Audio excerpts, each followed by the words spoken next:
નમસ્કાર. આજે આપણે આપણા શરીરની અંદર ચાલી રહેલી એક એવી અદ્ભુત સિસ્ટમ વિશે વાત કરવાના છીએ જે કદાચ આપણને ખબર પણ નથી. એક એવી કંટ્રોલ સિસ્ટમ જે સતત કામ કરીને આપણને સ્વસ્થ અને સંતુલિત રાખે છે. તો ચાલો આ રસપ્રદ સફર શરૂ કરીએ. જરા વિચારો, આપણું શરીર એકદમ એક સુપર સ્માર્ટ ઘર જેવું છે, જ્યાં લાઇટ ક્યારે ચાલુ કરવી કે તાપમાન કેટલું રાખવું આ બધું જ આપોઆપ થઈ જાય છે. બસ એવી જ રીતે આપણા શરીરમાં પણ સતત આપણા કહ્યા વગર લાખો નાની નાની ગોઠવણો ચાલતી જ રહે છે. તો સવાલ એ થાય કે આટલી જટિલ સિસ્ટમ ચલાવે છે કોણ? કોણ છે જે આ બધા નિર્ણયો લે છે? આ સવાલ જ આપણી આજની ચર્ચાનો મુખ્ય આધાર છે. તો સૌથી પહેલા એ સમજીએ કે આપણું શરીર મોટાભાગના કામો જાતે જ, એટલે કે એક ઓટો પાયલટ મોડ પર કેવી રીતે સંભાળી લે છે. આ આખી સિસ્ટમનો એક જ ધ્યેય છે: હોમિયોસ્ટેસિસ. હવે આ શબ્દ થોડો અઘરો લાગે, પણ એનો અર્થ બહુ સરળ છે. શરીરની અંદર બધું જ એકદમ પરફેક્ટ લેવલ પર રાખવું, ન બહુ વધારે ન બહુ ઓછું. પછી ભલે તાપમાન હોય, શુગર હોય કે પાણીનું પ્રમાણ હોય, બધું એકદમ સંતુલિત. તો હવે ચાલો આ સિસ્ટમના મુખ્ય ખેલાડીને મળીએ, જેને આપણે શરીરનું હાઈટેક કમાન્ડ સેન્ટર પણ કહી શકીએ. અને આ છે આપણું કમાન્ડ સેન્ટર, હાઇપોથેલેમસ. એ મગજમાં આવેલો એક નાનકડો પણ ખૂબ જ શક્તિશાળી ભાગ છે. જો ક્લીવલેન્ડ ક્લિનિક પણ એને સ્માર્ટ કંટ્રોલ કોઓર્ડિનેટિંગ સેન્ટર કહે છે, અને ખરેખર એ જ કામ કરે છે. જુઓ તો ખરા એની જવાબદારીઓ. શરીરના તાપમાનથી લઈને આપણા મૂડ અને ઊંઘ સુધી બધું જ એના કંટ્રોલમાં છે. કહી શકાય કે એ શરીરનો અસલી બોસ છે. અને સૌથી રસપ્રદ વાત તો એ છે કે હાઇપોથેલેમસ એક ટ્રાન્સલેટર, એટલે કે અનુવાદક તરીકે કામ કરે છે.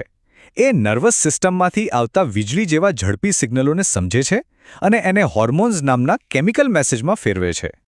હવે મળીએ સિસ્ટમના બીજા મહત્વના ભાગને, જેને આપણે જીવન ટકાવી રાખતી નદી પણ કહી શકીએ. આ બીજું કંઈ નહીં પણ આપણું લોહી છે, જે માત્ર પ્રવાહી નથી પણ શરીરનું એક ગતિશીલ ટ્રાન્સપોર્ટ નેટવર્ક છે. શું તમને ખબર છે? એક પુખ્ત વયના શરીરમાં સરેરાશ 5 લીટર લોહી હોય છે. આટલું બધું પ્રવાહી આપણા શરીરમાં સતત ફરતું રહે છે અને જીવનને શક્ય બનાવે છે. તો આ લોહી બનેલું છે શેનું? એમાં મોટો ભાગ, એટલે કે લગભગ 55% પ્લાઝમા નામનું પ્રવાહી છે, અને બાકીના 45%માં લાલ રક્તકણો, સફેદ રક્તકણો અને પ્લેટલેટ્સ જેવા અસંખ્ય કોષો હોય છે. સાચું કહું તો લોહી એ શરીરની સૌથી શ્રેષ્ઠ ડિલિવરી સર્વિસ છે. એ ઓક્સિજન અને પોષક તત્વ દરેક કોષ સુધી પહોંચાડે છે, ત્યાંથી કચરો ઉપાડે છે, અને હા, સૌથી અગત્યનું, કમાન્ડ સેન્ટરના સંદેશા એટલે કે હોર્મોન્સ પણ એ જ પહોંચાડે છે. તો ચાલો હવે જોઈએ કે આ કમાન્ડ સેન્ટર એટલે કે હાઇપોથેલેમસ અને આ ડિલિવરી સર્વિસ એટલે કે લોહી સાથે મળીને કેવી રીતે કામ કરે છે.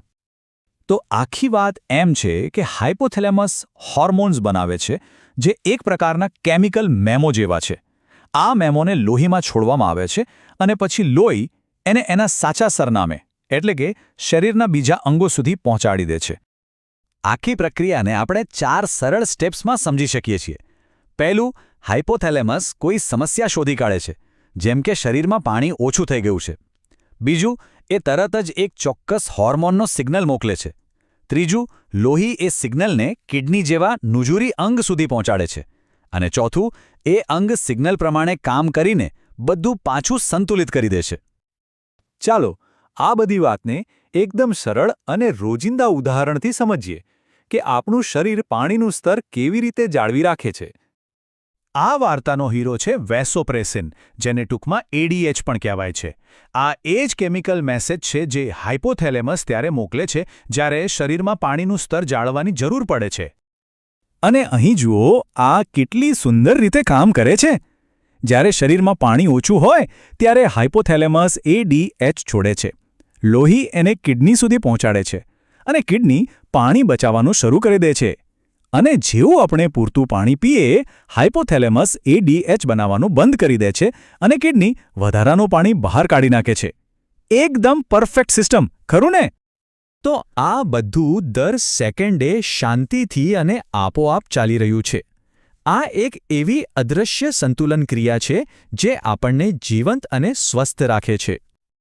આમાંથી શીખવા જેવી મુખ્ય વાત એ જ છે કે આ ભાગીદારી એટલે કે મગજના કમાન્ડ સેન્ટર અને લોહીના ડિલિવરી નેટવર્ક વચ્ચેનો જે સતત સંવાદ છે એ જ આપણા સારા સ્વાસ્થ્યનો પાયો છે.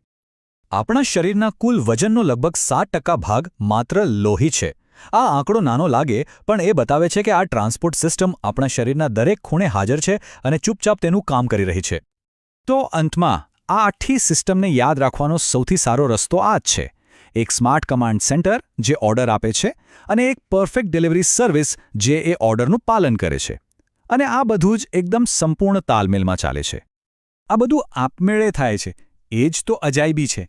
પણ ક્યારે વિચાર્યું છે કે જો આ સ્માર્ટ કંટ્રોલ સેન્ટર જ બગડી જાય કે કામ કરવાનું બંધ કરી દે તો શું થાય? આ વિચાર જ આપણને સમજાવે છે કે આ સિસ્ટમ કેટલી નાજુક અને આપણા માટે કેટલી મહત્વપૂર્ણ છે.